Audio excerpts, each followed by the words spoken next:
அனைவருக்கும் வணக்கம். நான் உங்க சின்னத்திரை நடிகை காவிய வர்ஷினி. வருகிற 30ஆம் தேதி ஞாயிற்றுக்கிழமை காலை 10 மணிக்கு நான் உங்க எல்லாருமே கோபிச்செட்டிப்பாளையத்துல சந்திக்க போறேன். எதுக்காக சந்திக்க போறேன் அப்படின்னு பாத்தீங்களா, ஏசிபி ப்ரமோட்டர்ஸோட பிருந்தாவன் அவென்யூவோட முப்பெரும் விழா நடக்க போகுதுங்க. அற்புதமான விழா ஒன்று உங்களுக்காகவே வருகிற 30ஆம் தேதி ஞாயிற்றுக்கிழமை சிறப்பா பண்ண போறாங்க.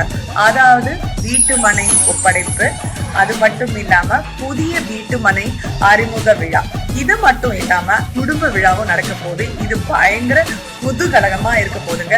ஸோ நானும் இதுல ஜாயின் ஆகி உங்க எல்லாருமே சந்தோஷப்படுத்த போறேன். உங்களோட சேர்ந்து இந்த விழாவை நான் ரொம்ப ரொம்ப ரொம்ப என்ஜாய் பண்ணி ரொம்பவே சூப்பரா ஹாப்பனிங்கா வச்சுக்க போறோம். ஸோ நிச்சயமா பிருந்தாவன் அவென்யூல நீங்களும் மறக்காம ஒரு அற்புதமான வீட்டு மனையை கண்டிப்பா புக் பண்ணிடுங்க. ஏன் தெரியுமா, இந்த அழகிய Brindavan avenue Sathyamangalam highway road ஒட்டி தாங்க இருக்கு. இதை சுத்தி நிறைய பள்ளி கல்லூரிகள், அது மட்டுமே இல்லாம நிறைய ஒரு அழகான நகரப்புறமே உருவாயிடுச்சு. இங்க சுத்தி ஏகப்பட்ட வீடுகளும் உருவாக்கிடுச்சு. இன்னும் கொஞ்ச நாட்கள்ல இதோட விலையை பாத்தீங்கன்னா பல்மடங்கு உயர்ந்து நிக்க போகுது. ஸோ மறக்காம நீங்களும் வந்து அங்க ஒரு வீட்டு மனையை புக் பண்ணிடுங்க.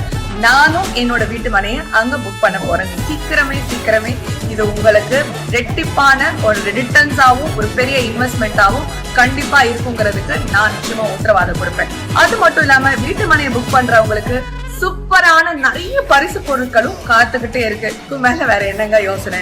30ஆம் தேதி லான்ச்க்கு நீங்களும் வந்துருங்க, நானும் அங்க வந்துடுறேன். எல்லாருமா சேர்ந்து சூப்பரான வீட்டு மனையை புக் பண்ணுவோம். நன்றி. உங்க எல்லாரையும் அன்னைக்கு அங்க நான் சந்திக்கிறேன்.